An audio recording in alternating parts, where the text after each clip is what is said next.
ये छात्र छात्राओं, हम लोग रूपक या नाटक के विवेचन के क्रम में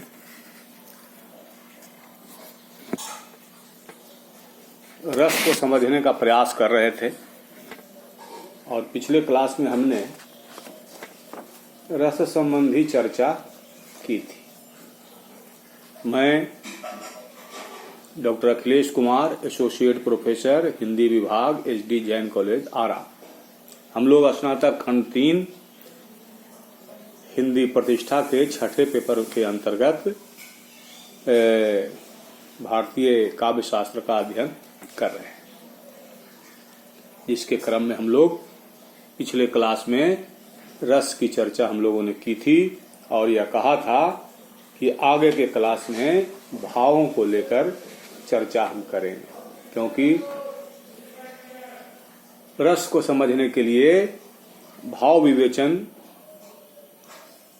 जरूरी है, भावों को समझना अत्यधिक जरूरी है। तो आज हम इसी पर केंद्रित हो रहे हैं।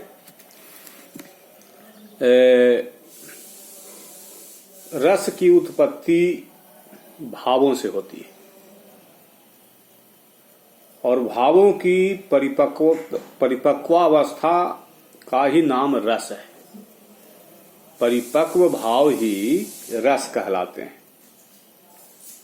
आचार्य भरत ने भावित करने वाले को भाव कहा है। उनका कहना है कि भाव नाम की उनका कहना है कि वाग, अर्थ तथा सत्व से युक्त काव्यार्थों को भावित करने के कारण ही इन्हें भाव कहा जाता है। वाग, अर्थ और सत्व से युक्त काव्य के अर्थों को भावित करने के कारण ही इन्हें भाव कहा जाता है। कहने का मतलब यह हुआ कि भरत भावों का अर्थ रस व्यंजक सामग्री से लेते हैं। हमारे यहाँ रसवादी समीक्षक आचार्य रामचंद्र शुक्ल ने कहा कि भाव का अभिप्राय संवेदना के स्वरूप की व्यंजना है। भाव चित्तवृत्ति या काव्यगत मनोविकार का द्योतक है। तो ये भाव जो हैं, जो रस के अंग हैं, ये इनकी 4 श्रेणियां हैं। विभाव, अनुभाव, अस्थाई भाव और संचारी भाव, जिसे व्यभिचारी भाव भी कहते हैं। इसको एक एक करके समझा जाए। सबसे पहले विभाव। आचार्यों ने विभाव को रस का कारण कहा है। इसके द्वारा रति आदि अस्थाई भावों की उत्पत्ति होती है। रति अस्थाई भाव जिसका रस श्रृंगार होता है। ये विभाव ही उसके उद्बोधक होते हैं। कायिक, वाचिक एवं सात्विक अभिनयों के द्वारा विशेष ज्ञान कराने के कारण इन्हें विभाव कहा जाता है। कायिक, वाचिक और सात्विक अभिनयों के द्वारा इसका जब बोध कराया जाता है, ज्ञान कराया जाता है, तो इन्हें विभाव कहा जाता है। आचार्य भानुदत्त ने रस को विशेष प्रकार से भावित करने के कारण इन्हें विभाव कहा है।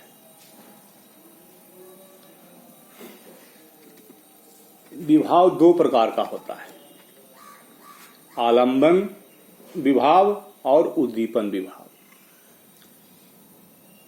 तो भाव का जो विषय है,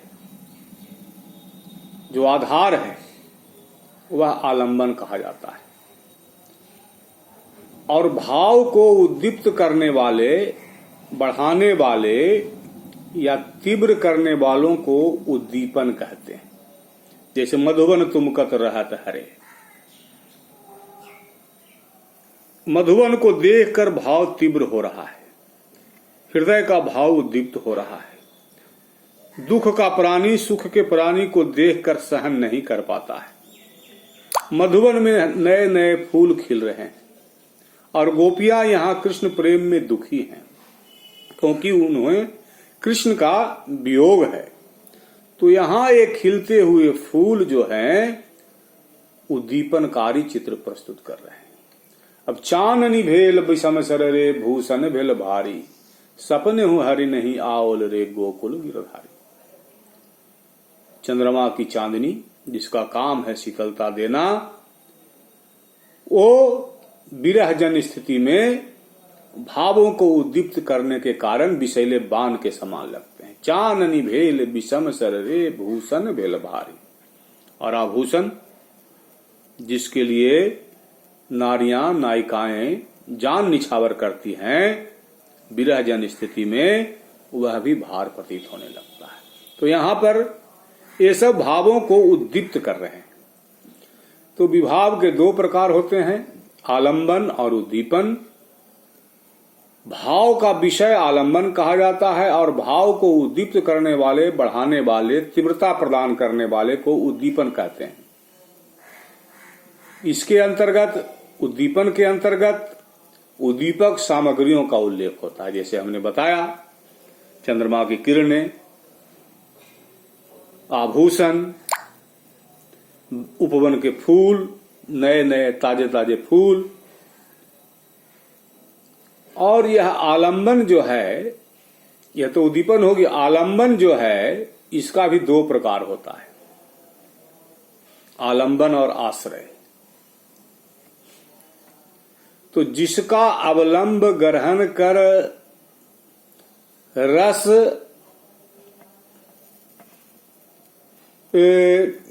या रति आदि अस्थाई भाव जागृत हो उसे आलंबन कहते हैं। जिसका अवलंब ग्रहण कर, जिसके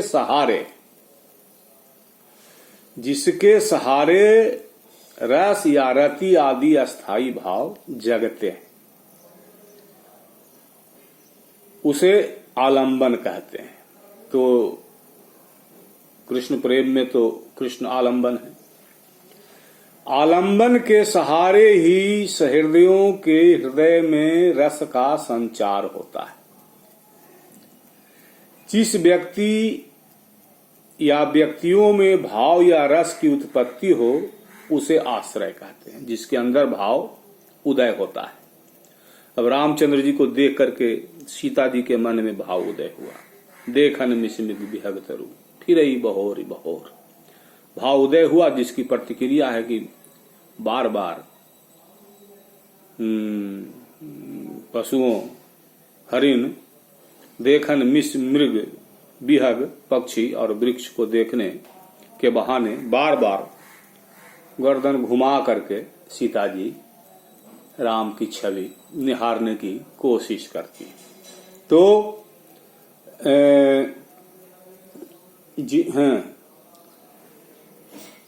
जिसका अवलंब ग्रहण कर रस या रति आदि अस्थाई भाव जागृत हो उसे आलंबन कहते हैं। तो वहां पर भगवान रामचंद्र जी के रूप का अवलंब ग्रहण किया गया। आलंबन के सहारे ही सहृदयों के हृदय में रस का संचार होता है और उसके सहारे जो प्रभावित होने वाला है उसके हृदय में रस का संचार होता है। जिस व्यक्ति या व्यक्तियों में भाव या रस की उत्पत्ति हो उसे आश्रय कहा जाता है। अब आलंबनों की कोई संख्या निर्धारित नहीं की जा सकती। प्रत्येक रस के अलग अलग आलंबन होते हैं। जगत के सूक्ष्म से सूक्ष्म तथा स्थूल से स्थूल पदार्थ काव्य के आलंबन हो सकते हैं। व्यक्ति के मनोभाव पर निर्भर करता है कब कौन सा भाव इसके अंदर है, क्या किसे देख करके उसके अंदर क्या भाव प्रबल हो जाए। यथोचित या अनुकूल आलंबन होने से रस का पूर्ण परिपाक होता है, और अगर अनुकूल आलंबन नहीं है तो रस के पूर्ण परिपाक में बाधा होती है। आलंबन के अंतर्गत इस संसार के सजीव निर्जीव सारे जो हैं पदार्थ आते हैं, मूर्त हों या अमूर्त हों। और उद्दीपन के अंतर्गत आलंबन की चेष्टा, अर्थात जिसके सहारे जिससे प्रभावित होकर भाव उदय हो रहा है उसकी चेष्टा भी उद्दीप्त कर सकती है, उसका रूप, उसका भाषण, या फिर सखा सखी भी भाव जगा सकती है, दूती जगा सकती है, ऋतुओं के माध्यम से हो सकता है, उपवन के माध्यम से हो सकता है, जैसा होता है फूलों को देख करके हो सकता है। तो यह स्थिति है। तो हम समझते हैं कि विभाव के अंतर्गत आलंबन और उद्दीपन की समझ स्पष्ट हो गई होगी।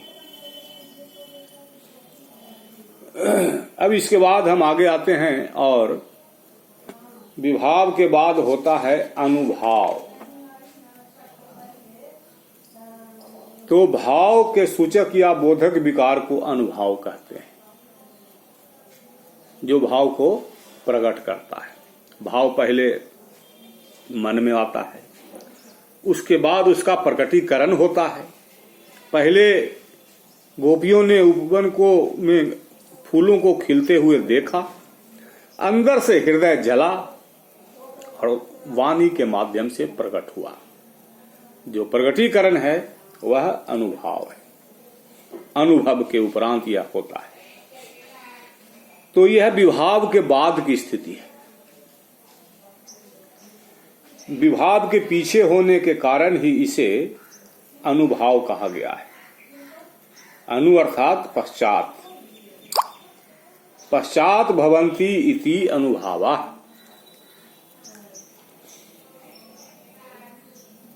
विभाव के द्वारा उत्पन्न अस्थायी भाव को अनुभव का विषय बनाना ही अनुभाव का कार्य है। अर्थात इनके माध्यम से रस बोध होता है, रस निष्पत्ति होती है। आश्रय के हृदय स्थित भावों के व्यक्त बाह्य रूप ही अनुभाव है। अर्थात जिसके अंदर भाव उदय हुआ, उस भाव की जो अभिव्यक्ति है वह अनुभाव कहलाता है। तो इस अनुभाव के भी भेद हैं। भरत ने अनुभावों के 3 भेद किए हैं, वाचिक, आंगिक और सात्विक। और आचार्य भानुदत्त के अनुसार अनुभाव 4 प्रकार के हैं, कायिक, मानसिक, आहार्य और सात्विक। थोड़ा सा भेद है। तो कटाक्ष आदि कृत्रिम आंगिक चेष्टाएं कायिक अनुभाव के अंतर्गत आती हैं, अर्थात जिसमें शरीर का काम होता है, काया का काम होता है। और अंतःकरण की वृत्ति से उत्पन्न प्रमोद आदि भावों को मानसिक अनुभाव कहा जाता है। और कृत्रिम वेश रचना को आहार्य कहते हैं तथा रोमांच आदि सात्विक अनुभाव है। और इन अनुभावों की संख्या भी अनुभाव हैं। सात्विक अनुभावों की संख्या जो है 8 बताई गई है। स्तंभ, स्वेद, रोमांच, स्वरभंग, बेपथु, वैवर्ण, अश्रु और प्रलय। तो इतने विस्तार में जाने की जरूरत नहीं है। अनुभाव का जो तात्पर्य है वह तात्पर्य बताना हमारा उद्देश्य है। तो अनुभाव भाव के पीछे चलता है, अभिव्यक्ति ही भावों की अभिव्यक्ति अनुभाव है। अब हम देखते हैं संचारी भाव, जिसे व्यभिचारी भाव भी कहते हैं। संचारी का मतलब है संचरण करते रहना, घूमते फिरते रहना, आते जाते रहना। तो संचारी भाव मन की अस्थिर चित्त वृत्ति, अस्थिर, कभी बना और कभी मिटा। और प्राणी के अंदर प्रतिदिन कितने ही संचारी भावों का निर्माण होता रहता है, इसलिए इसका दूसरा नाम व्यभिचारी भी है। वी प्लस अभी प्लस चर उपसर्ग एवं धातु के योग से बनता है, अर्थात विविध रूपों में रसों के अनुकूल होकर संचरण करने के कारण इन्हें संचारी कहा जाता है। इनका स्वभाव समुद्र की लहरों के समान होता है। लहरें जैसे उठती हैं और थोड़ी देर में डूबती हैं, उठती हैं, डूबती हैं, उसी तरह से संचारी भाव भी संचरण करते हैं, आते हैं, जाते हैं, बनते हैं, बिगड़ते हैं। तो इसकी गणना अस्थाई भाव के सहायक के रूप में होती है। ये अस्थाई भावों की मदद करते हैं। अस्थाई भावों का उपकार या पोषण करना ही संचारियों का उद्देश्य है, और ये क्षण अस्थाई होते हैं। अस्थाई भाव को प्रभावित कर, उसकी मदद कर, वे चले जाते हैं। संचारी भावों की संख्या 33 मानी गई है। 33। निर्वेद, ग्लानि, शंका, असूया, मद, श्रम, आलस्य, दैन्य, चिंता, स्मृति, धीरति, व्रीड़ा, चपलता, हर्ष, आवेग, जड़ता, गर्व, विषाद, औत्सुक्य, निद्रा, अपस्मार, सुप्ति, विबोध, अमर्ष, अभित्था, उग्रता, मति, व्याधि, उन्माद, मरण, त्रास और वितर्क। और आचार्यों का यह भी मानना है कि संचारी भावों की और भी संख्या संभव है, और भी संख्या हो सकती है। तो ये हुए संचारी भाव। अब हम जरा अस्थाई भाव की चर्चा कर लें। तो अस्थाई का मतलब अस्थाई, टिकाऊ, परमानेंट। जिस भाव को विरोधी भाव ना तो अपने में मिला सकें और न ही अविरोधी उसे दबा सकें, जो रस में प्रारंभ से अंत तक विद्यमान रहे, उसे अस्थाई भाव कहते हैं। अर्थात हृदय में वासना रूप में स्थित रहने वाले रस के मूल भाव को अस्थाई भाव कहा जाता है। जैसे प्रेम के मामले में रति जो है अस्थाई भाव है, तो वह चाहे संयोग हो या वियोग हो, नाना प्रकार की परेशानी हो, नाना प्रकार की समस्या हो, नाना प्रकार की चिंता हो, लेकिन न उसको बदला जा सकता है और न उसको दबाया जा सकता है। अगर वह बदल गया, अगर वह दब गया, तो वह अस्थाई भाव की श्रेणी में नहीं माना जाए। यह चित्त का अस्थिर मनोविकार है, और यह विरोधी अथवा अविरोधी, जिसे अनुकूल या प्रतिकूल दोनों परिस्थिति में यह सदा विद्यमान रहता है। यह मित्र और शत्रु दोनों प्रकार के भावों को पचा लेता है।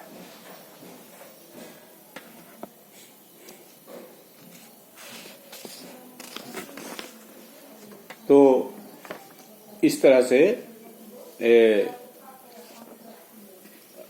अस्थाई भाव की ये परिभाषा हुई। और आचार्य भरत ने अस्थाई भावों की संख्या 8 मानी है, लेकिन आगे चल करके अस्थाई भावों की संख्या में वृद्धि हुई है।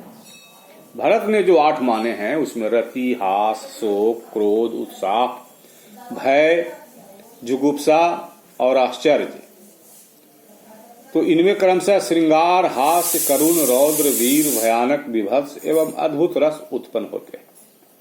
इसके अतिरिक्त भी रस हैं, 9 तो प्रचलित रस हैं, उसके बाद भी वात्सल्य रस, देश प्रेम रस, भक्ति रस, इन सब रसों की वृद्धि हुई है। तो इन सब के संबंध में हम आगे चर्चा करेंगे। आज हमको चर्चा इतनी ही करनी थी। हाँ, यह बता देना जरूरी है कि जो एक भाव होता है उसका एक अंगी रस होता है। तो जितने अस्थाई भाव होंगे उतने तरह के रस भी होंगे। तो हमको आज चर्चा करनी थी भाव विवेचन की।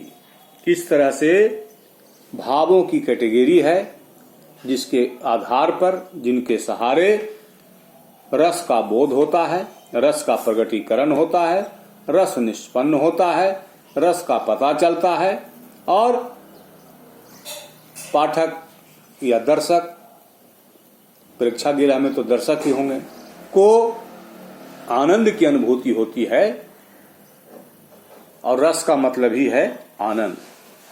तो भाव विवेचन के क्रम में आज हमने विभाव और विभाव के जो पीछे है चलने वाला है अनुभाव, उसके बाद फिर संचारी भाव या व्यभिचारी भाव जिसका स्वभाव समुद्र की लहरों के समान होता है, बनते रहना, बिगड़ते रहना, और यह संचारी भाव मनुष्य के हृदय में प्रतिदिन बनता है और बिगड़ता है। और अस्थाई भाव जो कि अस्थाई होता है, न उसको अनुकूल परिस्थितियां डिगाती हैं और न प्रतिकूल परिस्थितियां। तो इस तरह से हमने भाव विवेचन के अंतर्गत विभाव, अनुभाव, संचारी भाव या व्यभिचारी भाव तथा अस्थाई भाव की चर्चा की। हम समझते हैं कि भाव विवेचन की समझ स्पष्ट हो गई होगी। तो आज का वर्ग इस भाव विवेचन पर ही हम समाप्त करेंगे और आगे इस विवेचन की जो प्रक्रिया है, रस के विवेचन का क्रम अभी शेष है, तो आगे इस क्रम को हम आगे बढ़ाएंगे। तो आज के लिए इतना ही। धन्यवाद।